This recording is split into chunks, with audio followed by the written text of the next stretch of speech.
तो श्री नारद जी बता रहे हैं ध्रुव जी को, बेटा जैसे भगवान का स्वरूप अतिशय सुंदर है, ऐसे उनका स्वभाव भी अत्यंत मधुर है, अति ललित स्वभाव है प्रभु का। सुख सागर भगवान के नक्षिक रूप का वर्णन करते हुए श्री नारद जी ने आगे कहा, श्रीवत्सांकं घनश्यामं पुरुषं वनमालिनं शंख चक्र गदा पद्मैरभिव्यक्त चतुर्भुजम्। नारद जी ने बताया उनके वक्षस्थल में श्रीवत्स का चिन्ह है, नवनील नीरद सुंदर भगवान है, बनमाला धारण किए हुए हैं और बनमाला के रूप में भगवान अपने अनेक अनेक भक्तों के भाव ही धारण करते हैं। भ्रमर उस पर गुंजार कर रहे हैं और उन भ्रमरों की गुंजार और कुछ नहीं, वेद ध्वनि ही है। और चार भुजाओं में शंख चक्र गदा पद्म सुशोभित हैं। किरीटिनम कुंडलिनम केयूर वलयान्वितम कौस्तुभाभरणग्रीवं पीत कौशेयवाससं। कंठ में कौस्तुभमणि शोभायमान है और तपे हुए सोने की कांति को भी लज्जित कर दे ऐसा पीतांबर भगवान पहने हैं। कटि प्रदेश पर कांची कलाप परयस्तं लसत कांचन नूपुरम। कटि प्रदेश में कंचन की करधनी है, श्री चरणों में नूपुर बज रहे हैं। दर्शनीयतमं शांतं मनोनयन वर्धनम। नारद जी कह रहे बड़ा दर्शनीय भगवान का रूप है, अत्यंत शांत भगवान की मुद्रा है। नारायण के स्वरूप का जब ध्यान किया जाता है तो यही कहा जाता है, शांताकारं भुजगशयनं पद्मनाभं सुरेशं लक्ष्मीकान्तं कमलनयनं मेघवर्णं शुभांगं। मन को एक अद्भुत अलौकिक अनिर्वचनीय शांति प्रदान करने वाला प्रभु का नाम है और प्रभु के रूप का ध्यान है। शांत भगवान की मुद्रा है, शांतम।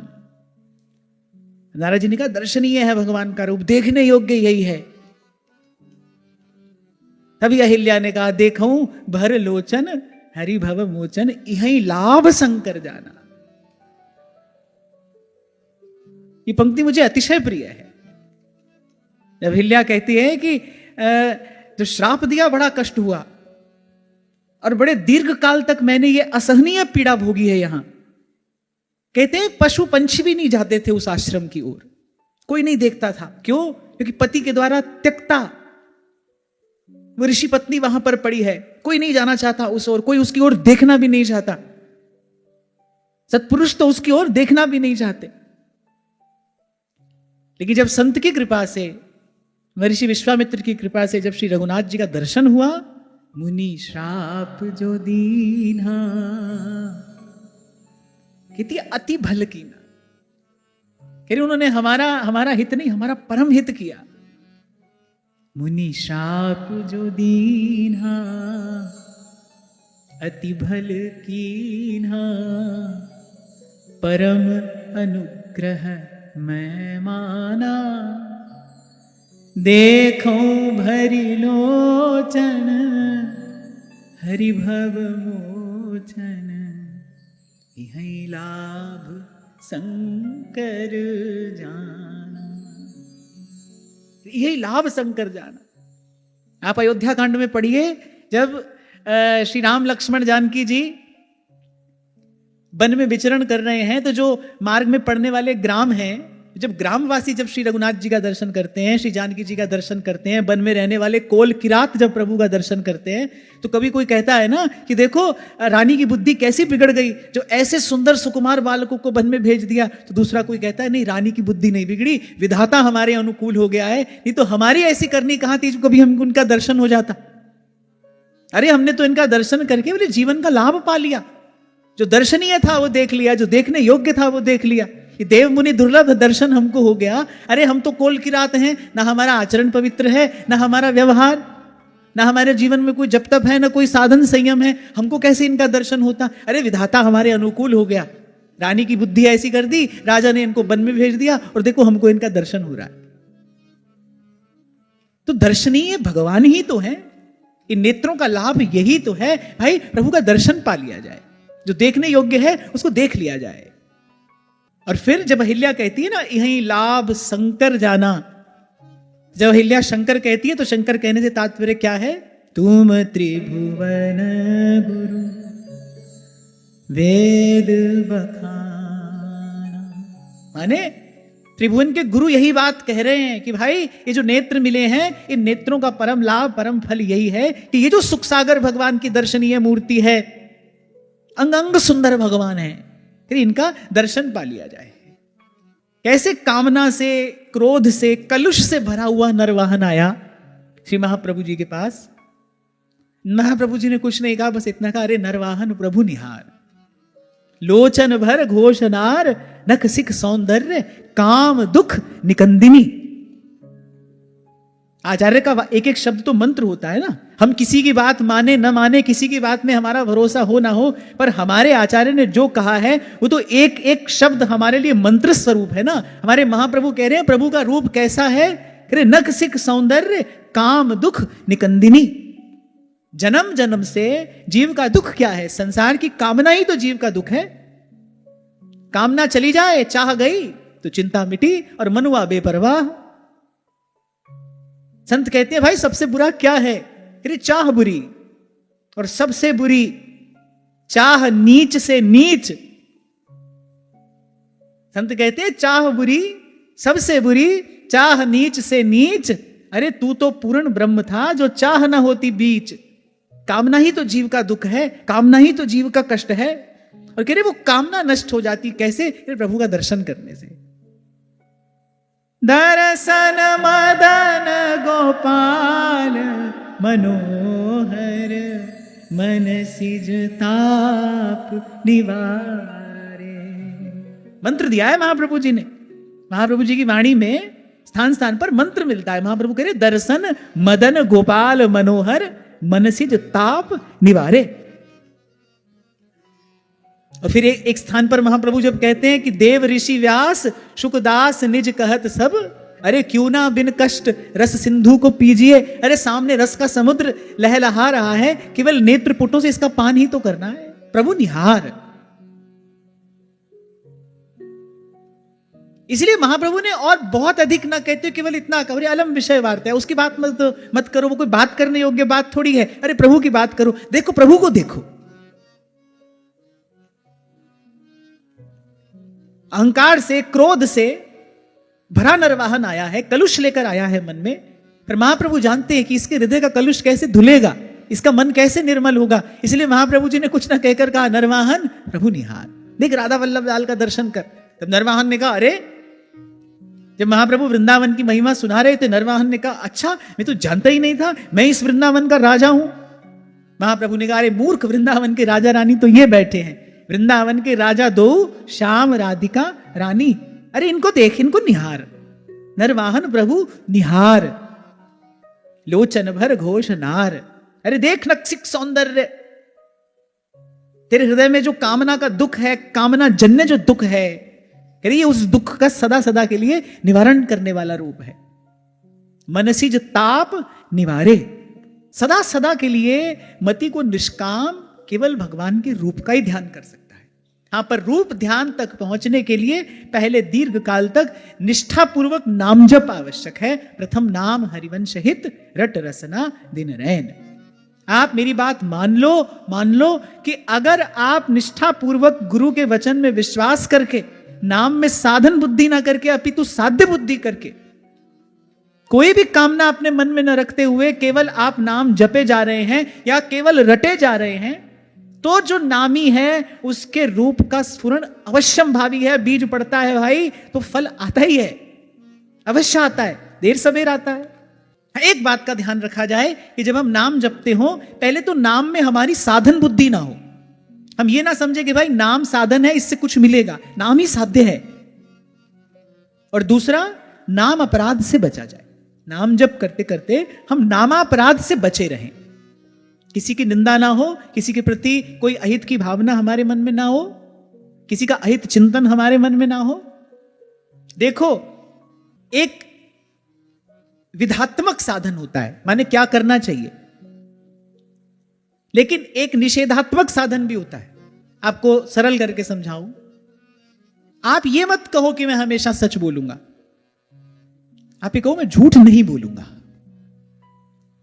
एक ये संकल्प है कि मैं सच बोलूंगा, एक ये संकल्प है कि नहीं मैं झूठ नहीं बोलूंगा, एक ये संकल्प है कि मैं सबका भला करूंगा, एक ये संकल्प है मैं किसी का बुरा नहीं करूंगा। नाम जप करते करते जो नहीं करना है वो ना करें हम, तो बड़ी शीघ्र नाम जप का परिणाम आता है। अरे चहु जुग चहु श्रुति नाम प्रभाऊ, हर युग हर काल में नाम का प्रभाव प्रकट है, और कली में तो विशेष रूप से प्रकट है। और जुगनते कमल नयन कलिजुग बहुत कृपा करी। हमारे जीवन में नाम जप का जो परिणाम आना चाहिए, जो सुफल हमको प्राप्त होना चाहिए, वो क्यों नहीं हो रहा है? क्योंकि साथ साथ जो नहीं करना चाहिए वो भी हम करते चले जा रहे हैं। बताओ, झूठ बोलते हैं कि नहीं बोलते? बोलते हैं ना, झूठ बोलते हैं। किसी का अहित चिंतन भी हो जाता है, समय भी व्यर्थ गंवा देते हैं, जो नहीं देखना चाहिए वो देख भी लेते हैं, साथ साथ में नाम जप भी हो रहा है। इससे जाने अनजाने नामापराध बनता है। और जो नाम के जप स्वरूप जो प्राप्त होना चाहिए उससे हम दूर बने हुए हैं, उससे हम अब तक वंचित हैं। नहीं तो सेवक जी महाराज तो कह रहे हैं, नाम रटत आई सब सोही। रटत, क्योंकि सेवक जी जब नाम जप रहे हैं ना, तो सारी चेतना नाम पर एकाग्र है, सब ओर से वृत्ति सिमट गई। रोम रोम श्री हरिवंश कह रहा है। और भोली सखी कहती है, भाई नाम का जप तो यही है, रोम रोम रग रग जब बोले तब कछु स्वाद नाम को आवे। ऐसे अपने हृदय की बात है, पर आपसे कह रहा हूं कि मेरे मन की तो इच्छा अभिलाषा ही केवल एक यही है। अभी ऐसी कोई इच्छा नहीं है कि भाई हमको दर्शन हो जाए, हम कहीं पहुंच जाएं। अभी तो केवल ये इच्छा है कि रोम रोम और रग रग नाम का उच्चारण करें। एक बार वो जो नाम की खुमारी है वो हमको मिले, अभी और कुछ नहीं चाहते। एक इसी लक्ष्य पर सारा ध्यान एकाग्र है। अब प्रभु कृपा करहु ई भांति, सब तज भजन दिन राति। किसी संत का दर्शन होता है तो भी मैं मन ही मन यही कहता हूं। मुझे आप सबका दर्शन होता है, आप सब यहां बैठे हो, आपके रूप में जो भाव प्रभु है, मैं उनसे भी यही कहता हूं। ठाकुर जी का दर्शन करूं तो भी यही कहता हूं। यद्यपि हम इस योग्य नहीं है, हमारे पास कोई भी पात्रता नहीं है, पर कुंवरी किशोरी नाम सो उपजो दृढ़ विश्वास। ऐसे तो किसी के वश की बात नहीं है, काऊ की बस नाई। पर स्वामी जी कहते, तुम्हारी कृपा थे सब होए बिहारी बिहारिन। आपकी कृपा से सब होता है, ये चाहते हैं। रोम रोम रग रग जब बोले तब कछु स्वाद नाम को। कभी कभी ऐसा होता है ना, बड़ी देर तक मान लो किसी को ज्वर रहे तो उसकी जीवा का स्वाद समाप्त हो जाता है। भोजन तो करता है लेकिन खट्टा मीठा कोई स्वाद उसको नहीं आता है, बस केवल पेट भरता है। ऐसे ही क्योंकि दीर्घ काल से हमको भी वासना का विष चढ़ा है, हम भी वासना के ताप से तप रहे हैं, इसलिए अभी कोई नाम का स्वाद नहीं आ रहा है। रोम रोम रग रग जब बोले तब कछु स्वाद नाम को आवे। और जिन जिन संतों की नाम में प्रीति हुई वो तो यही कहते हैं, फिर सब भूल गया, फिर तो कहते हैं बस सांस सांस नस नस से रसे, और सपने में भी न बिसरे नाम राम राम श्री राम राम राम। सपने में भी न बिसरे नाम। अवश्य मिलेगा नाम का प्रसाद, आपको अवश्य मिलेगा, क्यों नहीं मिलेगा? अरे भगवान के सब स्वरूपों में जो नाम प्रभु हैं वो तो सबसे अधिक दयालु हैं। वैसे कहा जाता है जो भगवान का अर्चावतार है वो सबसे दयालु है, सबको सुलभ है। पर मैं कहता हूं कि अर्चावतार से भी जो भगवान का नामावतार है वो और दयालु है। भगवान के अर्चा विग्रह की सेवा भी सब नहीं कर पाते हैं। किसी काल किसी स्थिति में आपको निषेध कर दिया जाता है, भाई आपको मंदिर नहीं जाना, आपको मंदिर में प्रवेश नहीं करना। पर नाम तो किसी भी समय आप जप सकते हैं, आप रट सकते हैं, आप ध्या सकते हैं, आप गा सकते हैं। उससे तो कभी दूरी नहीं है, किसी काल में दूरी नहीं है, किसी स्थिति में दूरी नहीं है। नाम प्रभु तो सर्व को सर्व काल में सर्व स्थिति में स्वीकार करते हैं। नाम जपते जपते नाम अपराध ना हो, जो हमसे बराबर हो रहा है, जो हमसे सतत होता है। इसीलिए नाम जन्य आनंद, नाम का स्वाद नहीं प्रकट हो रहा है। देखो, भीतर कुछ मिला तभी बाहर ये सब छूटेगा, कहने सुनने से नहीं छूटता है। तभी गोस्वामी जी कह रहे हैं, कहत सुनत दशा हृदय नहीं आवे। कहने सुनने से नहीं छूटेगा, भीतर कुछ मिलेगा तो बाहर का ये प्रपंच, बाहर की ये दौड़ छूटेगी। रस बल छूटे जो विषय रस, तब पावे विश्राम। देखा देखी छोड़ दोगे, यहां दौड़ोगे वहां दौड़ोगे, करे दोनों दुख तहां हुई। कोई आधार चाहिए, अनुभव का आधार चाहिए, और भीतर कुछ प्राप्त हो, उसकी विधि तो यही है भाई। हमारे पास तो एक नाम की डोर है। इसलिए मैंने कहा, जब गुरु की कृपा से नाम मिल गया है तो जो थोड़ी सावधानी अपेक्षित है ना, वो हम अवश्य रखें। फिर नाम की कृपा से नामी का स्वरूप स्फुरित होता है। और एक बार छवि देखी, भोली सखी क्या कहती हैं, एक बार छवि देखी तिसको, त्रिभुवन तृण सम लागे हैं। जो है यहाँ का सोना अनत का, दंपति पानिप पागे है। जो है यहाँ का सोना अनत का, दंपति पानिप पागे है। एक बार छवि देखी तिसको त्रिभुवन तृण सम लागे। आप भोली सखी जी की वाणी का दर्शन करो, क्या क्या न्यौछावर उन्होंने प्रिया जी के चारों चरणों की नख चंद्रिका पर नहीं कर दिया है। क्या क्या न्यौछावर वो प्रिया जी की चितवन और मुस्कान पर करते हैं। क्योंकि वस्तुतः उस रूप के जैसा तो बस वो रूप ही है। अब कहने को तो भाई इतना ही कहा जा सकता है ना, भगवान बहुत सुंदर हैं, सबसे सुंदर है, बस इससे ज्यादा और क्या कहेंगे। वाणी की तो एक गति है ना, वो तो आगे जाकर रुक जाती है। शब्दों की अपनी एक सीमा है, वाणी को मौन हो जाना पड़ता है। इतना ही कहेंगे ना कि बनी वृषभानु नंदिनी आज, इससे अधिक और क्या कहेंगे। सब कहने के बाद भी अंत में महाप्रभु यही तो कहते हैं, तेरो रूप कहत नहीं आवे, रे श्री हित हरिवंश कछुक जस गावे। हम तो इस रूप का गान करके तन मन वाणी पवित्र कर रहे हैं, पर तेरो रूप कहत नहीं आवे। ये जो चर्चा हो रही है इसीलिए हो रही है ताकि हमारे उर अंतर में ये जो दर्शनीय रूप है, जो देखने योग्य भगवान का रूप है, उसको देखने की लालसा जगे, इच्छा हो हमारे मन में, भाई हम भी कभी देखें। आज तक तो जो है वो सुना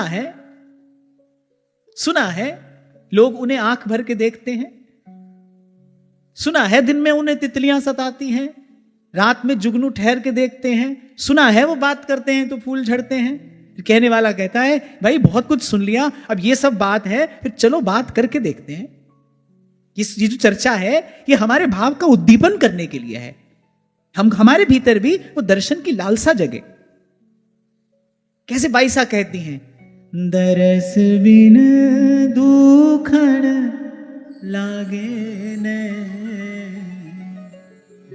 शब्द सुनत मेरी छतियां कंपे, शब्द सुनत मेरी छतियां कंपे, ईठे लागे बे, दरस बिन दुखण लागे ने। और मैं तो कहूं कि ऐसा नहीं कि भगवान का दर्शन होगा तो सब छूट जाएगा, दर्शन की इच्छा ही हुई तो सब छूट जाएगा। दर्शन तो रोम रोम को किसी अनिर्वचनीय आनंद से तृप्त कर देने वाला है। यल्लब्धवापमांग तृप्तो भवति, पर दर्शन की इच्छा ही हो जाए तो सब छूट जाए। पर इतना अवश्य मैं आपको कहता हुआ आगे बढ़ूं, लाख लाख कहने सुनने पढ़ने लिखने से गुरु की बात मानना और फिर गुरु जिस तत्व की बात कर रहा है उसको जानना अच्छा है। लाख लाख कहते रहो, सुनते रहो, पढ़ते रहो, लिखते रहो, कहने सुनने और पढ़ने लिखने से व्यक्ति पंडित विद्वान तो हो सकता है, लेकिन बंधन मुक्त नहीं होता। बंधन मुक्त तो गुरु की बात मानकर प्रभु को जानने से ही होगा। ये बड़े काम की बात संत कहा करते हैं। यानी लाख लाख कहने सुनने लिखने पढ़ने से व्यक्ति पंडित हो जाएगा, विद्वान हो जाएगा, बड़ी यशस बड़ी बड़ी कीर्ति हो जाएगी, बड़ा यशस्वी हो जाएगा, बड़ा सम्मान मिलेगा। लेकिन ये सब मिल जाने से बंधन तो नहीं छूटेगा ना, बंधन से मुक्त तो नहीं होगा, बंधा तो द्वंद्व के बंधन में ही रहेगा। बोले लेकिन गुरु की बात मानकर प्रभु को जान लेने से जीव बंधन मुक्त होता है। इसलिए भले आप कहिए सुनिए मत, भले आप पढ़िए लिखिए मत। नामदेव जी ने जनाबाई को कहा विठ्ठल विठ्ठल कर, वो करने लगी और करते करते नाम रटत आई सब सोही, प्रभु का स्वरूप स्वभाव जान लिया, बंधन मुक्त हो गई। कोरे पोथी के जो पंडित हैं वो पंडिताई झाड़ते रहे और वो विठ्ठल विठ्ठल करके भव पार लग गई। बड़ी बात है भाई, जो जीवन भर कहते रहे सुनते रहे, कभी स्वयं उसका अनुभव भी किया कि नहीं किया? और अनुभव करने के लिए, जानने के लिए गुरु की बात को मानना आवश्यक है। गुरु के शब्द के प्रति आपका समर्पण हो, पूर्ण समर्पण, श्रद्धा में अभाव ना हो, विश्वास में कहीं भी किसी प्रकार की कोई दुर्बलता ना हो। परम श्रद्धेय स्वामी श्री रामसुखदास जी महाराज ये बात कहा करते थे, बोले जिसने ये सोच लिया कि मुझे अभी भगवान नहीं मिल सकते, उसने स्वयं ही द्वार बंद कर लिया। क्या पता भगवान अभी मिलने के लिए तैयार हो। और ऐसा भी कुछ है, सोचो, जो भगवान नहीं कर सकते हो। बल्कि जाकर भगवान को चुनौती देनी चाहिए। झूठे ही कहते हो तुम, कर तुम अकर तुम अन्यथा कर तुम, सब तुम्हारे बारे में यही कह रहे हैं, तुम सब कुछ कर सकते हो, तुम सब कुछ कर सकते हो। तो भगवान कहेंगे हाँ सही तो कह रहे हैं, हम सब कुछ कर सकते हैं। बोले सब कुछ कर सकते हो तो हमसे अभी मिलके दिखाओ। भगवान की भक्ति ये सब रीति नीति सिखाती है। भगवान का भक्त जानता है कि ये जो सारे संसार को इनकी माया ने बांध रखा है, इनको कैसे बांधना है। सारे संसार को इनकी माया ना चाहती है, भक्त भगवान को अपने इशारे पर ना चाहता है। ठुमक ठुमक नाचते हैं कन्हैया के नहीं, रसखान गाते हैं ताई अहीर की छोहरियां, चचिया वर छाछ में नाच नचावे। जो अपने भ्रू विलास से माया को नचाता है, गोपियां उसको नचाती है। भक्त जानता है ये सब रीति नीति, भक्ति सिखाती है, भक्ति देती है, ये भाव का वैभव। गोस्वामी जी दावा ठोकते हैं। आप कहते हो कि हमारा आपसे संबंध क्या है, आप देखो हमारे आपसे सभी संबंध हैं। आप कहते हो कौन सा संबंध है, हम कहते हैं सभी संबंध है, सभी संबंध है हमारे आपसे। आप दयालु हैं, हम दीन हैं। आप दानी हैं, हम भिखारी हैं। आप पतित पावन हैं और हूं प्रसिद्ध पातकी, तू पाप पुंजहारी। जो नाता आपको भाई आप वो स्वीकार कर लीजिए। आइए तो सही, मिलिए तो सही, हमको दर्शन तो दीजिए। तो ही मोही नाते अनेक, तो ही मोही नाते अनेक, मानिए जो भावे, मानिए जो भावे। तो ही मोही नाते अनेक, तो ही मोही नाते अनेक, मानिए जो भावे, मानिए जो भावे। जो त्यों तुलसी कृपालु, तुलसी कृपालु, चरण शरण पावे। तू दयालु दीन हो, तू दानी हो भिखारी। तू दयालु दीन हो, तू दानी हो भिखारी। हो प्रसिद्ध पात की, तू पाप पुंज हारी, अप्रसिद्ध पात्र की। तू पाप पुंज हारी, तू दयालु दीन हो, तू दयालु दीन हो।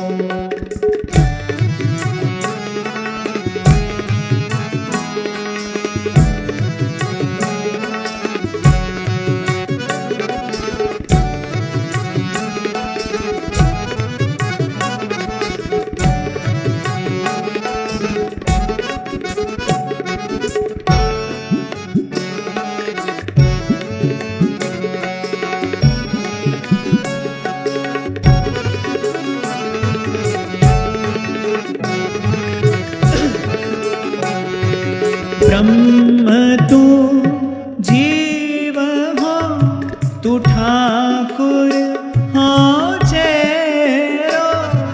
ब्रह्म तू जीव हो, तू ठाकुर हो चेरो।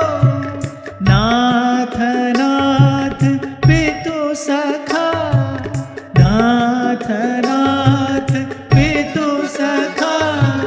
सब विधि हेतु मेरो, तू दयालु दीन हो।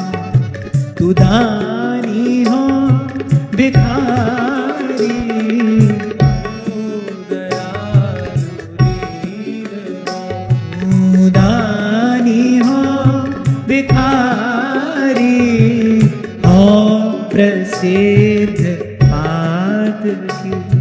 तू पाप पुंज हारी, तू दयालु दीन हो, तू दयालु दीन हो, तू दयालु दीन हो। ऐसी भोली सखी कहती है, सब नाते हैं तुमसे ही मानो।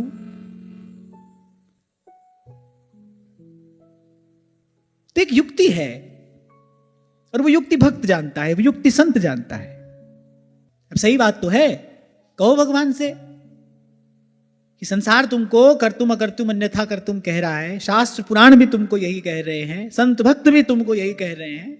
तो हम देते हैं तुमको एक चैलेंज करके दिखाओ, हम देते हैं तुमको चुनौती, अभी हमसे मिलकर दिखाओ। कहो तो सही, देखो क्या प्रतिक्रिया आती है। आप प्रश्न तो रखो, देखो क्या उत्तर देते हैं वो आपसे। इसी को कहते हैं भगवान से लगे रहना। जो कबीर जी ने कहा ना, हरिसो लागे रहो मेरे भाई, तेरी बनत बनत बन जाई। इसी को कहते हैं भगवान से लगे रहना। लगे रहिए किसी ना किसी प्रकार से, बस मन भगवान के निकट रहे, आपका भाव जो है वो भगवत सन्निधि में रहे, वहां से ना हटे।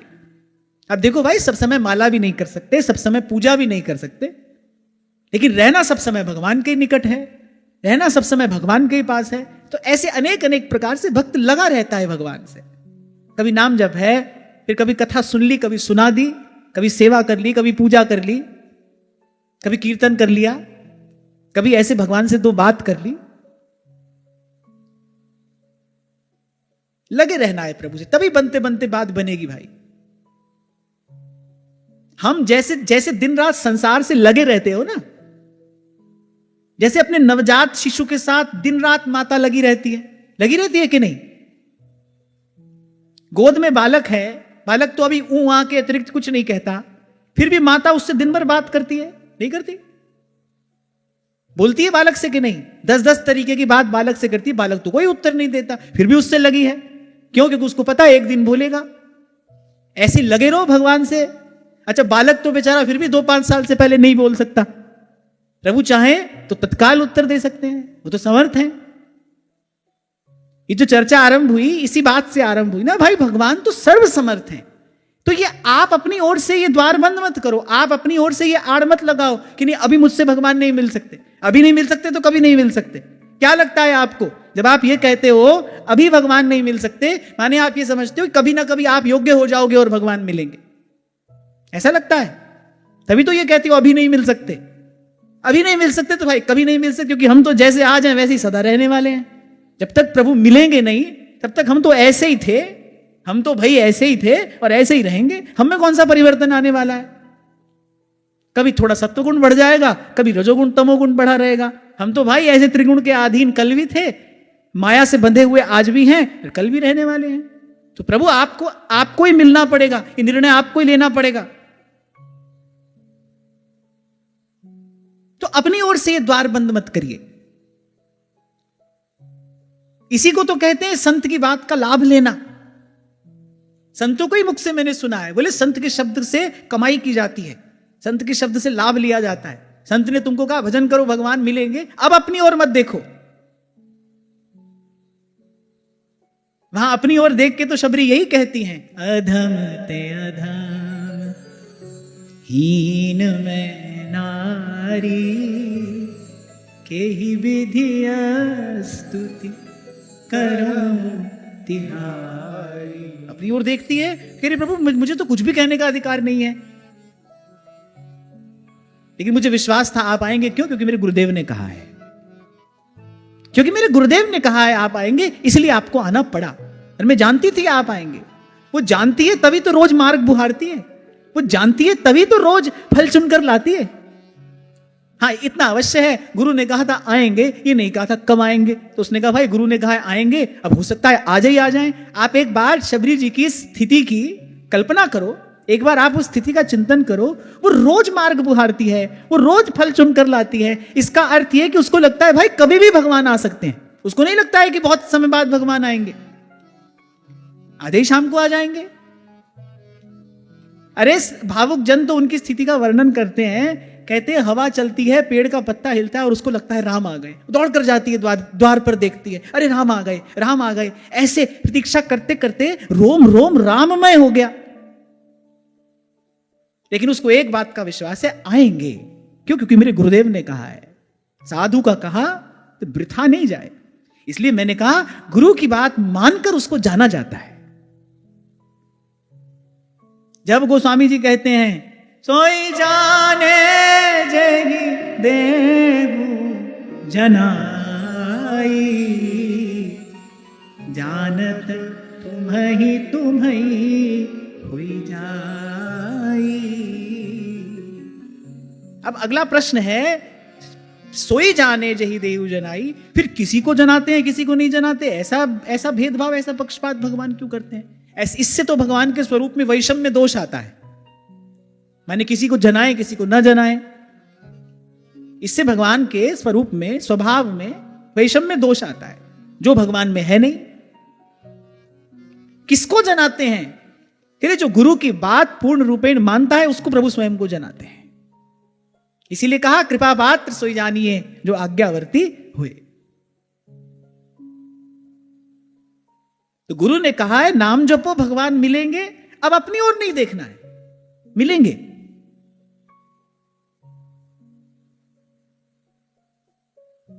एक गुरु के शब्द पर शिष्य सब कुछ कमा लेता है, एक शब्द पर वो सब कमा लेता है, क्योंकि वो जानता है गुरु का शब्द न मेटे कोई, कह नानक नानक हरि सोई, गुरु का शब्द। अरे कबीर जी यही तो कह रहे, संत शब्द लग उतरे पार। संत के शब्द की नौका में बैठकर अरे भव से पार उतर गए। और कैसे? अरे जो कि त्यों धर दीनी चदरिया। ये बड़ी उपलब्धि कबीर जी अपनी बता रहे हैं। वो कह रहे हैं कि मैं जैसा शुद्ध आया था वैसा ही शुद्ध जा रहा हूं। तभी तो मरने के लिए वहां मगहर गए, शरीर छोड़ने के लिए मगहर गए, जहां कर्म नासा बहती है। अरे जहां जिसके दर्शन करने से आधा पुण्य नष्ट हो जाता है। रहते कहां है कबीर जी? रहते कहां है? काशी, जहां मरने वाले को सहज ही महादेव मुक्ति प्रदान करते हैं। उसके कान में तारक मंत्र सुनाते हैं और विश्वनाथ मुक्त कर देते हैं। उस काशी को छोड़कर कबीर जी मगहर जा रहे हैं। किसी ने कहा क्यों? बोले अरे जो कबीर काशी मरे तो राम ही कौन निहोर। बोले यहां मरा तो सारा संसार कहेगा काशी की कृपा से मुक्त हो गया।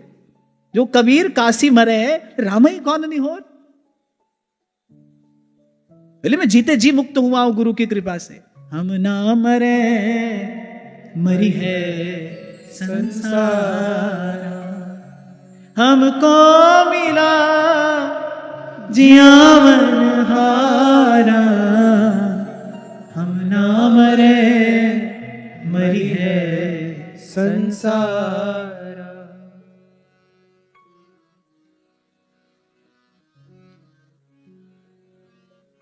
तो कह रहे मैं जीते जी मुक्त हुआ हूं मेरे गुरु की कृपा से।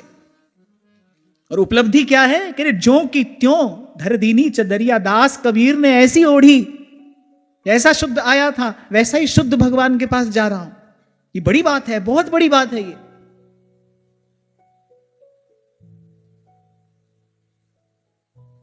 लेकिन ये हुआ कैसे? करे संत सबद लग उतरे पार। तो इतनी बात गुरु के मुख से सुनने को मिल जाए, बोले बेटा भजन कर, भगवान कृपा करेंगे, फिर और क्या सुनना है? फिर तो करो, फिर करने में किस बात की देर है?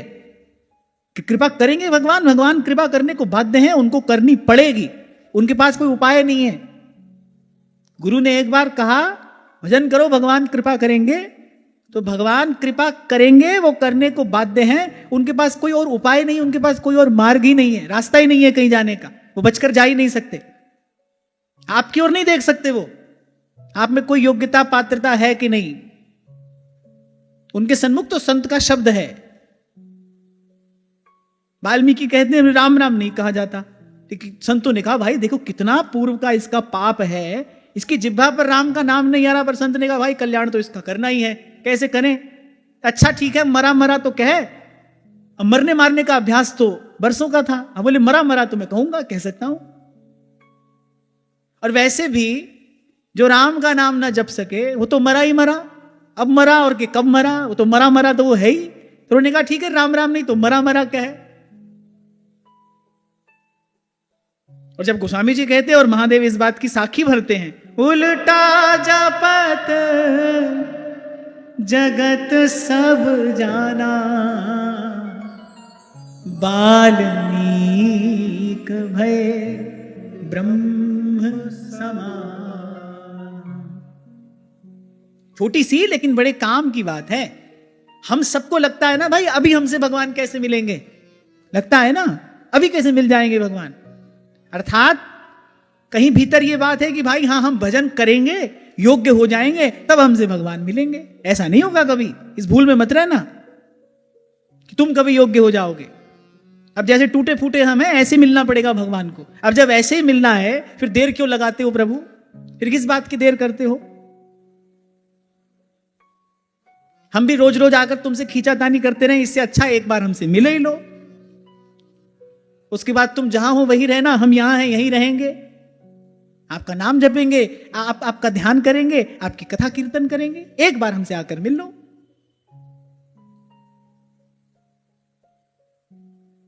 अब देखो बात बात में मैंने आपको बड़े रहस्य की बात बता दी। आपको बनाना हो तो अब अपना काम बना लो, इसी से बन जाएगा।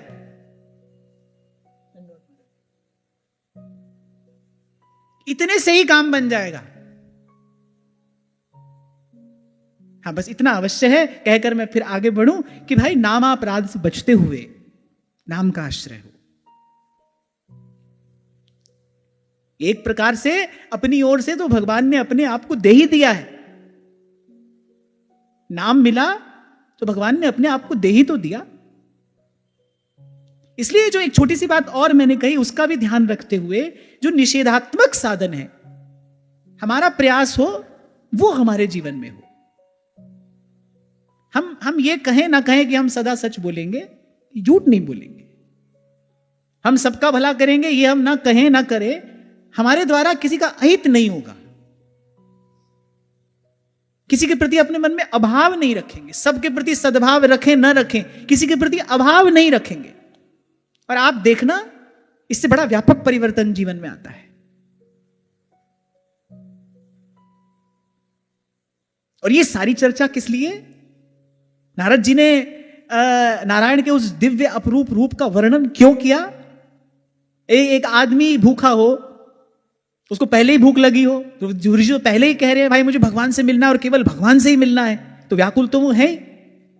अब जब नारद जी ने रूप का भी वर्णन कर दिया, तो जैसे एक व्यक्ति जिसको भूख तो पहले ही लगी हो और उसको उत्तमोत्तम व्यंजनों का विवरण आप और सुनाओ, फिर तो भाई भूख के मारे बेहाल हो जाएगा ना, फिर तो उसको उठते बैठते सोते जगते भोजन ही भोजन दिखेगा। नारद जी ने यही किया। नारद जी ने देखा भाई ये भगवान से मिलने के लिए आतुर तो है ही, व्याकुल तो है ही। नारद जी ने थोड़ा रूप का वर्णन और सुना दिया। और नारद जी जो वर्णन कर रहे हैं वो तो भाई आंखों देखी बात है। हम जो वर्णन करते हैं वो तो कई सुनी बात है। नारद जी जो वर्णन कर रहे हैं वो तो आंखों देखी बात है। जैसे जैसे नारद जी कहते गए वैसे वैसे ध्रुव जी के हृदय में, हृदय पट्ट उनका साफ स्वच्छ था, मन का दर्पण स्वच्छ था, हृदय के उस दर्पण में वो रूप झलकने लगा। अब तो ध्रुव जी की व्याकुलता का, आतुरता का क्या कहना। नारद जी ने जो भूख थी भगवान से मिलने की, भूख बढ़ा दी। और यही सत्संग का फल है, यही सत्संग का प्रसाद है। भगवान से मिलने की इच्छा, भगवान से मिलने की भूख बढ़ जाए। हम इसीलिए आते हैं यहां पर। ये रोज ये सब बात हम यहां कहते सुनते हैं, इसीलिए केवल एक ही प्रसाद है इसका, प्रभु से मिलने की इच्छा बलवती हो जाए। जैसा मैंने थोड़ी देर पहले आपसे कहा कि ऐसा नहीं कि भगवान मिलेंगे सब छूट जाएगा। केवल भगवान से मिलने की इच्छा मात्र से सब छूट जाता है, अवश्य छूट जाता है। कुछ नहीं रहता, वो इच्छा किसी और को रहने नहीं देती। रहन देत नहीं और रस, यह प्रेम की टेक। शुद्ध हो जाता है, निर्मल हो जाता है। और अंतर जहां केवल भगवान से मिलने की इच्छा मात्र होती है, उस इच्छा में इतना प्रकाश है, उस इच्छा में इतना सामर्थ्य है। और ये तो मुझे लगता है आप प्रत्यक्ष में देख सकते हो। कोई निकला साधक प्रभु से मिलने के लिए, अरे प्रभु से मिलने की इच्छा नहीं तो सब छुड़ा दिया। वो जो घर संसार व्यवहार है, जो किसी भी प्रकार लाख लाख प्रवचन सुना लो, जिसका नहीं छूटता है उसका भाई नहीं ही छूटता है। जिसके मन में भगवान से मिलने की इच्छा है वो ना तो किसी से अनुमति लेता है, ना किसी से मार्ग पूछता है, चल देता है ना। अरे वो प्रभु से मिलने की इच्छा नहीं तो सब छुड़ा दिया। कोई गारंटी थोड़ी उसको मिली है कि हाँ भाई मिल ही जाएंगे भगवान। पर वो जो इच्छा है उसने तोड़ दिए सब बंधन, चल दिया वो। और जो चला है भाई वो तो पहुंचेगा। आज पहुंचे कि कल पहुंचे, चलने वाले का पहुंचना तय है, निश्चित है। और जो भगवान के लिए चला है उसका तो पहुंचना चलते ही निश्चित हो जाता है। एक और बात गांठ बांध कर रख लेना, प्रभु के लिए जो चला है उसका पहुंचना प्रथम पग रखते ही निश्चित हो जाता है, सुनिश्चित। वो पहुंचेगा ही पहुंचेगा। अगर उसकी भावना में, उसकी इच्छा में अगर कोई मिलौनी नहीं है, केवल प्रभु हैं। कल इसी बात पर हम चर्चा कर रहे थे ना। नन्हे से ध्रुव जी चले, आगे आकर खड़े हो गए नारद जी। गुरु भी कैसा मिला, जो सर्व समर्थ है, जिसके जीवन में आया उसको भगवान से मिलाकर ही छोड़ा। नारद जी जिसके जीवन में आए हैं उसको भगवान से मिला दिया। प्रहलाद जी को तो गर्भ में ही सत्संग देकर कृतार्थ कर दिया। इसे तो चिढ़ गए थे ब्रह्मा जी, बोले जिससे मिलते हो थोड़ी देर के लिए भी मिलो। बोले हमारा सब काम धंधा तुमने चौपट कर दिया, इसलिए कहा तुम्हारा ज्यादा देर तक रुकना ही ठीक नहीं है, कहीं तुम चलते ही रहो। थोड़ी देर किसी के पास तुम रुकते हो, बोले उसके मन में कोई ऐसा बीज डालते हो, बोले वो बिल्कुल हमसे विमुख होकर चल पड़ता है। ब्रह्मा जी का कार्य सृजन, सृष्टि, संसार बढ़ाओ। बोले थोड़ी देर के लिए तुम जिससे मिलते हो, बोले वो हमसे विमुख होकर चल पड़ता है, हमारी अवज्ञा करके चल देता है। ब्रह्मा जी से सहन नहीं हुआ। ब्रह्मा जी ने कहा तुम थोड़ी देर से ज्यादा कहीं रुक ही मत पाओ, तुम्हारा रुकना हमारे लिए ठीक नहीं है। जिससे मिले नारद जी उसको लगा दिया भगवान की ओर। नारद जी जैसा समर्थ सदगुरु मिल गया, जो देखकर आया है प्रभु को, जो देखता ही रहता है, ऐसा सदगुरु मिल गया। और ऐसे रूप का वर्णन नारद जी ने किया कि ध्रुव जी आकुल व्याकुल हो गए प्रभु के उस अपरूप रूप की झांकी पाने के लिए, उस रूप का दर्शन करने के लिए। पद्भ्याम नखमणिश्रेण्या विलसद्भ्याम समर्चता हृत्पद्मकर्णिकाधिष्ण माक्रम्यात्मन्यवस्थितम्। नारद जी ने कहा बेटा जैसा रूप मैंने तुझे बताया, तो इस रूप को अपने मन ही मन में निरंतर ध्यान करते हैं। बोले एक दिन प्रभु प्रसन्न होकर उनके हृदय कमल पर अपने चरण कमल प्रतिष्ठित कर देते हैं, उनके हृदय मंदिर में आकर विराजमान हो जाते हैं। स्मयमानमभिध्यायेत् सानुरागावलोकनम नियते नैकभूतेन मनसा वरदर्शवम्। नारद जी ने कहा बेटा ये जो सब अंगों का ध्यान मैंने तुझे बताया इस प्रकार पहले सुखासन में स्थिर होकर दीर्घ काल तक प्रभु के इन श्री अंगों का ध्यान करे, और जब प्रभु के ध्यान में मन स्थिर हो जाए तब इस बात का ध्यान करे कि बड़ी अनुराग भरी, बड़ी कृपा भरी दृष्टि से भगवान मेरी ओर देख रहे हैं, मुझे निहार रहे हैं और मुझे देखते देखते मंद मंद मुस्कुरा रहे हैं। अब ध्रुव जी अपनी ओर थोड़ी देखेंगे, गुरुदेव ऐसा कह रहे हैं, मेरी ओर देख रहे हैं, भगवान तो देख रहे हैं, मेरी ओर देखकर मंद मंद मुस्कुरा रहे हैं तो मुस्कुरा रहे हैं। इसीलिए आपसे मैंने कहा कि लाख लाख पढ़ने लिखने कहने सुनने से कहीं श्रेष्ठ है कि गुरु की बात मानकर जो जानने योग्य है उसको जानने का प्रयास किया जाए। मैं फिर कह रहा हूं आपसे, लाख लाख कहने सुनने पढ़ने लिखने वाला बंधन मुक्त नहीं होता, पर गुरु की बात मानने वाला बंधन मुक्त होता है, उसका बंधन छूट जाता है। नारद जी ने कहा कि बेटा ऐसे ही ध्यान करना, देख रहे हैं प्रभु मेरी ओर, कृपा भरी दृष्टि से देख रहे हैं, स्नेह भरी चितवन से मेरी ओर निहार रहे हैं, मंद मंद मुस्कुरा रहे हैं प्रभु मेरी ओर देख के। अब हम सोचे भाई हमने ऐसा क्या किया है जो हमारी ओर भगवान ऐसे प्रेम भरी दृष्टि से देखेंगे, हमारी ओर देखकर मंद मंद मुस्कुराएंगे। ना मैंने कुछ है किया और ना कुछ करने जोग। ये जो अभी आपसे मैंने बात कही, जब आप ये कहते हो भाई अभी हमसे भगवान नहीं मिल सकते, तो आपके मन में कहीं इस बात का भ्रम है ना कि कभी हम साधन करेंगे और योग्य हो जाएंगे, कभी हम योग्य हो जाएंगे, भगवान हमसे मिलेंगे। पर कबीर जी कह रहे हैं प्रभु ना मैंने कुछ है किया और ना ही मैं आगे कुछ कर पाऊंगा, ना कुछ करने जोग। जो कुछ किया सो तुम किया, मैं कछु किया ना, कहीं कभी जो मैं किया तुम ही थे मुझ माही, तुम ही थे मुझ माही।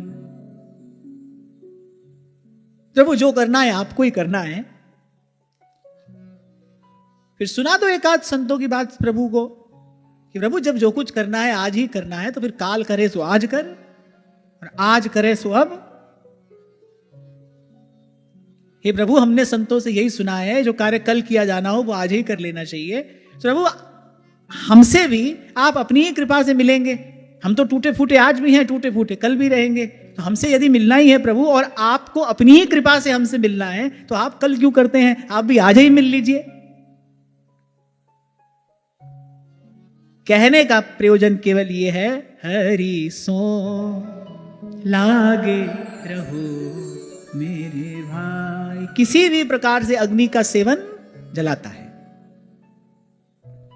कैसे भी करो अग्नि का सेवन, प्रभु जलाता है ना। ऐसे ही प्रभु का सेवन किसी भी प्रकार से करो, अंतःकरण शुद्ध होता चला जाएगा, निर्मल होता चला जाएगा। मैंने कहा ना भाई, अब सब समय माला भी नहीं जप सकते, सब समय मंदिर में सेवा नहीं कर सकते, सब समय हम एक काम नहीं कर सकते, लेकिन सब समय लगे रहना है भगवान से। तो कभी माला जप के, कभी सेवा करके, कभी कथा कहकर सुनकर, कभी भगवान के नाम का कीर्तन करके, कभी ऐसे भगवान से बात करके। संसार से बात करना तो बड़ा भयंकर है भाई, वो तो बड़ा भयानक है। वो तो मन में संसार को रचा बसा देने वाला है। संसार की बात कहते सुनते ही तो संसार बस गया भीतर। तो भगवान से बात करिए। और आपको मैंने छोटा सा उदाहरण दिया, माता जानती है बालक जवाब नहीं देगा, गोद में खेलता अबोध शिशु कितना कितना बतियाती है उससे। अच्छा, जब बालक गोद में होता है, मां के लिए सारा संसार अपने बालक में सिमट आता है, सब भूल जाती है वो। कुछ काल के लिए तो पति की सेवा भी भूल जाती है। बालक जब गोद में आता है तो दिन रात उससे बतला रही है, कैसी कैसी बात उससे करती है, बड़ा होगा ऐसे करेगा वैसे करेगा, सब बात उससे करती है। उसको पता है कोई उत्तर नहीं मिलेगा, फिर भी लगी है उससे। ऐसे आप भी लगो भगवान से। और बालक तो कब बोलेगा, जब बोलेगा, और खबर नहीं बोलेगा कि नहीं बोलेगा। अरे पर प्रभु तो समर्थ है, आप लगो, आपको उत्तर देंगे। नामदेव जी हट करके बैठ गए, भाई हमारे नाना जी कह कर गए हैं तुमको पिलाकर ही खिलाकर ही हमको खाना है, अब हम भूखे मरे क्या? अब प्रभु ने देखा भाई भोला भाला बालक है, अब इसकी बात तो माननी पड़ेगी। और प्रभु ने जो कृपा की सारा संसार जानता है। अच्छा एक झलक नामदेव जी को दिखाई, कर लिया ना नामदेव जी को अपना, फिर तो जीवन भर एक बार प्रभु से मिले उसके बाद तो जीवन भर विठ्ठल विठ्ठल विठ्ठला माझा पांडुरंग विठ्ठला। जब कहते ना माझा पांडुरंग विठ्ठला माने मेरे भगवान, एक बार प्रभु मिले और मेरे भगवान हो गए, मेरे प्रभु हो गए। यही तो प्रभु के दर्शन का फल है। माम दर्शन फल परम अनुपा जीव पाव निज सहज स्वरूपा। जीव पाव निज सहज स्वरूप। सहज स्वरूप क्या है? गत सत्र में हमने इस पर विस्तार से चर्चा की थी। जीव का सहज स्वरूप क्या है? प्रभु का है। और निज स्वरूप क्या है? प्रभु का सेवक है, दास है। प्रभु के दर्शन का यही फल है। जब प्रभु का दर्शन होता है ना तो यही इच्छा होती है भाई कैसे इनकी सेवा करें, इनको लाड कैसे लड़ाएं, इनसे प्यार कैसे करें, कैसे इनको दुलराएं, क्योंकि वो इतने मीठे, इतने मधुर, इतने प्रिय हैं। मधुराधिपते रखिलम मधुरम। प्राणी मात्र के प्रिय है वो सबके हितैषी हैं, अकारण करुणा वरुणालय हैं, दया सिंधु हैं, करुणा सिंधु हैं, अनंता अनंत कल्याण गुणगण संपन्न है, रूप की निधि हैं,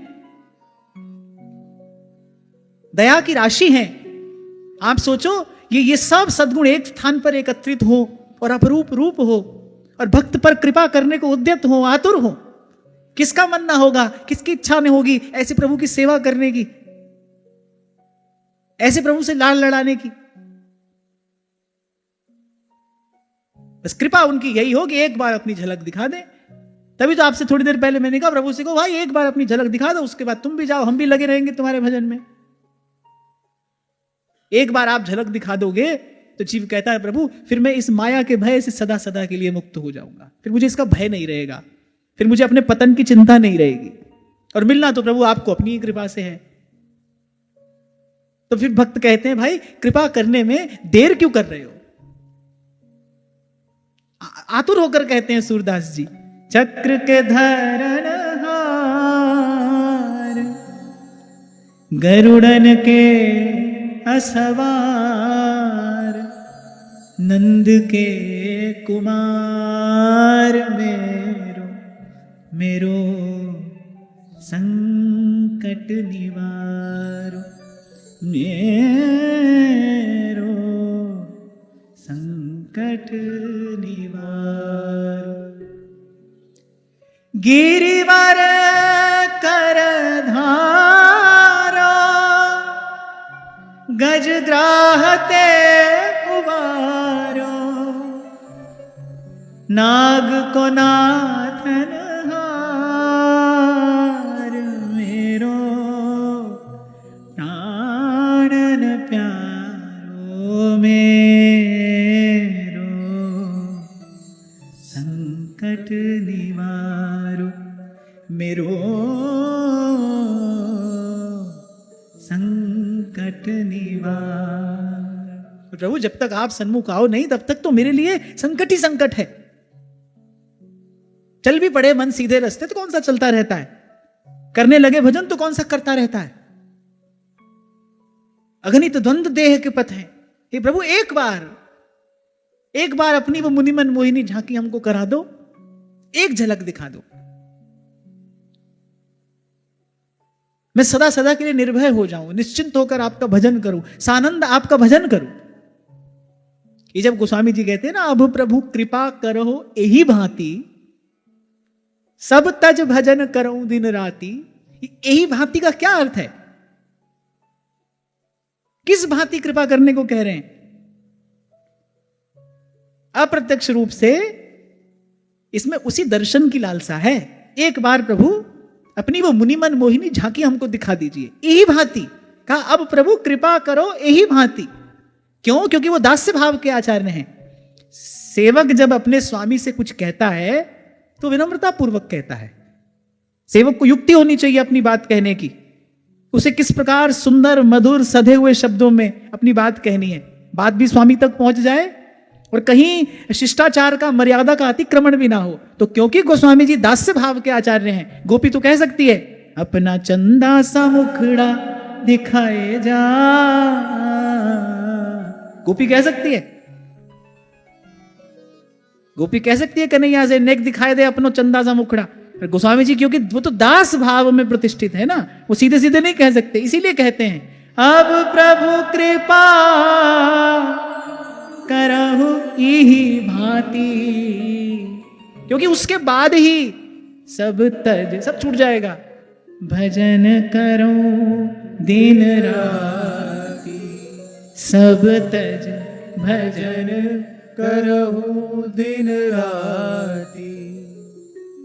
एवं भगवतो रूपं सुभद्रं ध्यायतो मनः, निर्वृत्या परया तूर्णं संपन्नं न निवर्तते। नारद जी ने कहा, बेटा भगवान की इस मंगलमयी मूर्ति का निरंतर ध्यान करने से तेरे मन बड़ी शीघ्र ही परमानंद में डूब जाता है, लौ लग जाती है। नारद जी ने कहा, इस प्रकार प्रभु का ध्यान करने से तेरे लगन लग जाती है, और जहां लागी लगन घन श्याम की, तेरे धरत है पग और परत है कितहु सुधि नाई धन धाम की। नारायण स्वामी जी यही कहना चाह रहे हैं, अर्थात उसके देहाध्यास की निवृत्ति हो जाती है, देह गेह के बंधनों से मुक्त हो जाता है मन भगवान के रूप का इस प्रकार ध्यान करने से, और कहीं वहां पहुंचता है फिर जहां से लौट कर आना नहीं होता, और जहां से पहुंचकर लौटना नहीं होता उसको बुद्धजन परम पद कहते हैं। तो कहते मन चिंतन करते करते वहां पहुंच जाता है जहां से फिर लौट कर नहीं आता। निर्वृत्या परया तूर्णं संपन्नं न निवर्तते।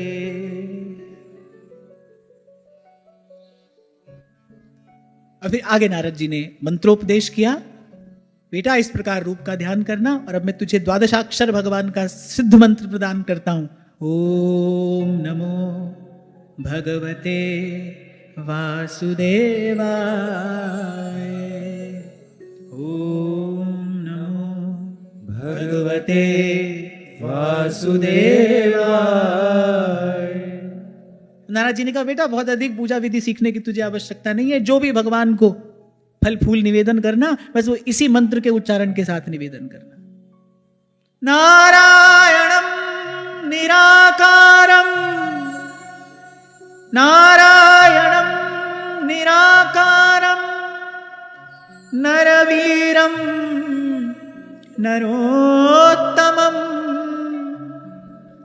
नरसिंहं नागनाथं च, नरसिंहं नागनाथं च, तं वन्दे नरकान्तकम्।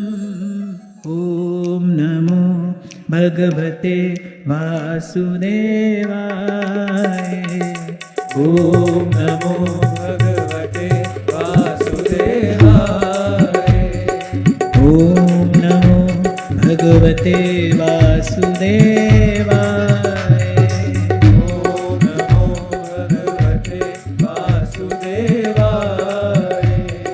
ओम नमो भगवते वासुदेवाय, ओम नमो भगवते वासुदेवाय।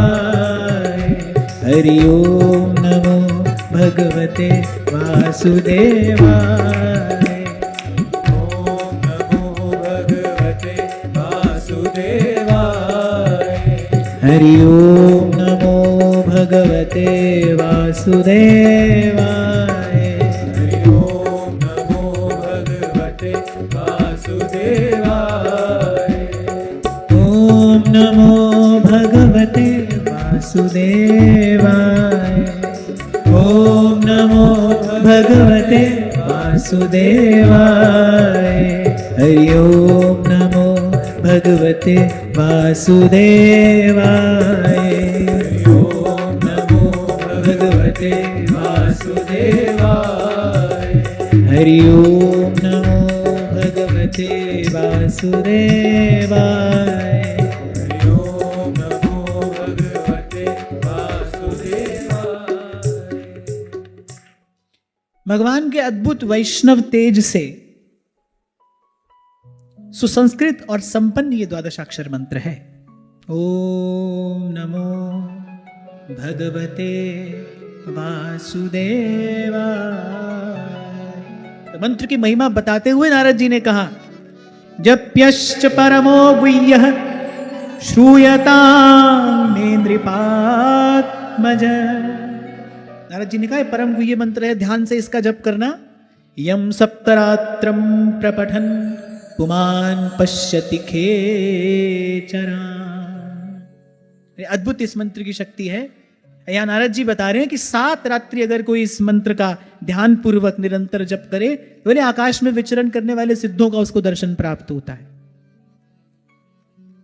भगवान की अद्भुत वैष्णव शक्ति से, वैष्णवी तेज से संपन्न ये मंत्र है और केवल भाव से जपना ही इसकी विधि है। सबसे बड़ी बात है कि मंत्र के साथ कुछ विधि निषेध होता है, लेकिन कोई भाव से भगवान के नारायण के स्वरूप का ध्यान करता हुआ जपे, यही इस मंत्र के जप की विधि है। इसलिए नारद जी ने कहा बेटा भगवान को जो भी निवेदन करना, अब तू भगवान का आराधन करेगा तो तुझे भगवान की कुछ पूजा अर्चना भी करनी होगी। अब वन में रहेगा तो यहाँ तो भाई ये कंदमूल फल हैं, तुलसी दल हैं, सुंदर सुंदर पुष्प हैं जो तू भगवान को निवेदन करेगा। और नारद जी ने कहा बहुत अधिक मंत्र सीखने की तुझे आवश्यकता नहीं है, फूल निवेदन करना। ओम नमो भगवते वासुदेवाय। फल निवेदन करना, ओम नमो भगवते वासुदेवाय। सहस्र नाम का जप न कर सके तो सहस्र तुलसी दल देकर एक एक तुलसी दल नारायण के चरणों में रखना। ओम नमो भगवते वासुदेवाय। जो भी पूजा करना, जो भी अर्चन वंदन प्रभु का करना, इसी मंत्र से करना। अच्छा, नारद जी ने बड़ी युक्ति से ये सब बात कही। क्यों? बोले ऐसा करेगा तो दिन रात मंत्रमय इसका जीवन हो जाएगा, मंत्रमय जीवन हो जाएगा। जैसे सेवक जी महाराज कहते हैं ना, एक शब्द हरिवंश नाम राख्यो समीप करी। श्री हरिवंश की बानी समुद्र को मीन भयो, जो अगाध कलोलत। नाम और वाणी मय जीवन है सेवक जी का। जपत हरिवंश हरिवंश बानी, रटत हरिवंश हरिवंश बानी। वो तो कहते हैं हानि हरिवंश के नाम अंतर पर है, लाभ हरिवंश उच्चरत वाणी। नाममय वाणी मय जीवन है, इसी को साधना कहते हैं। बिखरे हुए मन को समेट लेना, एक में लगा देना। जब तक एक में मन लगेगा नहीं तब तक एक रस नहीं हो सकता। जब तक एक रस नहीं है तब तक शांत नहीं हो सकता। और संसार में तो एक कुछ भी नहीं है, संसार में तो सब दो है, क्योंकि द्वंद्व से ही बना हुआ संसार है ना। ताना बाना लेकर ही तो बुनने वाला वस्त्र बुनता है। ऐसी ताने और बाने से ही बुनने वाले ने ये संसार की चादर बुनी है। सब दो है यहां, सब द्विविध है यहां। हानि है, लाभ है, यश है, अपयश है, दिन है, रात है, सर्दी है, गर्मी है, सुख है, दुख है, मान है, अपमान है, निंदा है, स्तुति है। कुछ भी तो अकेला नहीं है यहां पर, सब दो है। इसीलिए इस संसार का एक नाम द्वंद्व भी है, इसका एक नाम ही द्वंद्व है। तो द्वंद्व में मन एक रस कैसे होगा? दो में लगकर एक रस कैसे होगा? जब तक एक रस नहीं होगा तब तक शांत नहीं होगा। तो नारद जी ने इसलिए ऐसा कहा कि जिससे इसका मंत्रमय जीवन हो जाए, सिमट जाए मन। गुरु को चिंता होती है ना शिष्य की। नारद जी तो वैसे ही बड़े प्रसन्न है, कितना योग्य शिष्य हमको मिला है। नारद जी का कितना सुयश हुआ जब ध्रुव जी को भगवान मिले, 10 दिशाओं में चर्चा हुई।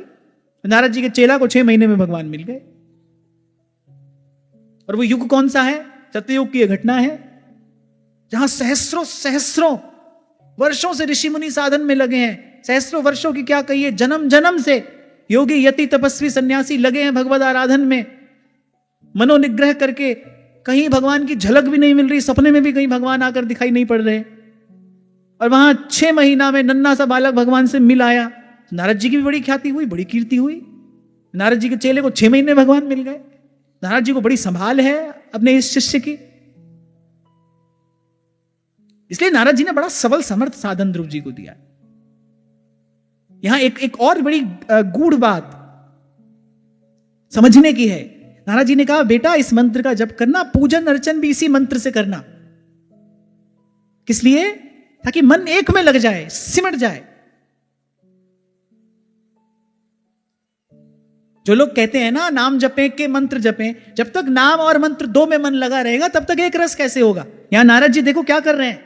बता नहीं सकते थे ध्रुव जी को पूजा की विधि ये है, इस प्रकार अर्चना करना, इन मंत्रों के साथ वस्तु निवेदन करना। नारद जी ने कहा, ना बेटा, जो भी चढ़ाना बस यही मंत्र कहकर चढ़ाना।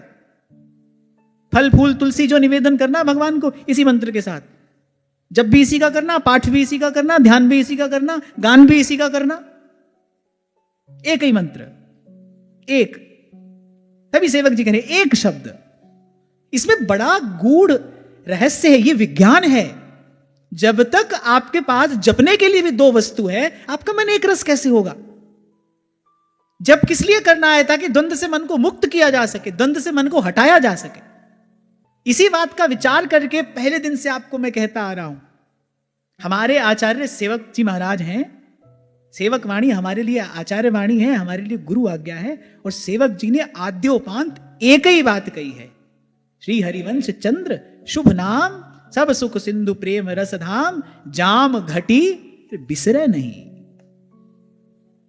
यह जो पर्यो मोहि सहज स्वभाव, श्री हरिवंश नाम रस चाव, नाम सुदृढ़ भव तरन को, नाम रटत आई सब सोही, देव सुबुद्धि कृपा कर मोही, पोई सुगुन माला रचो, नित्य सुकंठ जु पहिरो तास, जस वर्णौ हरिवंश विलास, श्री हरिवंश ही गाय हो, जय जय श्री हरिवंश ही गाय। नारद जी कहते, एक तुझे शरणागति मंत्र देता हूं, फिर आऊंगा 3-4 महीना में, फिर तुझे दूसरा मंत्र दूंगा। नारद जी ने कहा, कुछ नहीं बेटा, एक ही मंत्र है, इसी से जप करना, इसी का ध्यान करना, इसी से सब पूजा कर लेना। योग्य सदगुरु है नारद जी। मंत्र किस लिए दिया जा रहा है? मंत्र का केवल प्रयोजन एक ही है, बिखरा हुआ मन सिमट जाए। शब्द की शक्ति से बिखरा हुआ मन सिमटे। दो से मन को हटाना है, दो से मन को हटाना है। आगे आपने दो में लगाया, ये करें कि ये करें, नाम जपें कि मंत्र जपें? नाम से बड़ा भी कोई मंत्र होता है क्या?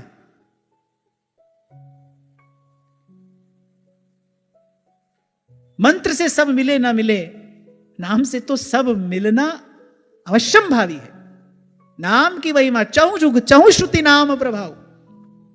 और फिर मैं कहता हूं, नाम हो कि मंत्र हो, एक होना चाहिए, एक होना चाहिए। आप जो भी जपो, आपकी रुचि है, आपकी निष्ठा है, जिसमें आपकी श्रद्धा हो, पर जो भी जपो एक होना चाहिए। ऐसे नाम जपे, ऐसे मंत्र जपे, इस समय नाम जपे, इस समय मंत्र जपे, ना तो ठीक से नाम जपोगे ना ठीक से मंत्र जपोगे। अब आज ये रहस्य समझ में आया? क्यों मैं आपसे बार बार कहता हूं, जो भी करना है इसी नाम से ही कर लो, इसी को गाओ, इसी को ध्याओ, इसी को रटो, इसी को जपो। रट हरिवंश जप हरिवंश, श्री हरिवंश सुना। हाँ, इतना जरूर नारद जी ने कहा, बेटा इस जप ध्यान के साथ साथ थोड़ा भगवान की लीला का चिंतन करते रहना, क्योंकि सब समय जप में मन का अभिनिवेश नहीं होगा। तो कभी किंचित मन जप से उपरत हो जाए तो बोले भगवान के वो जो सुंदर सुमधुर विचित्र अद्भुत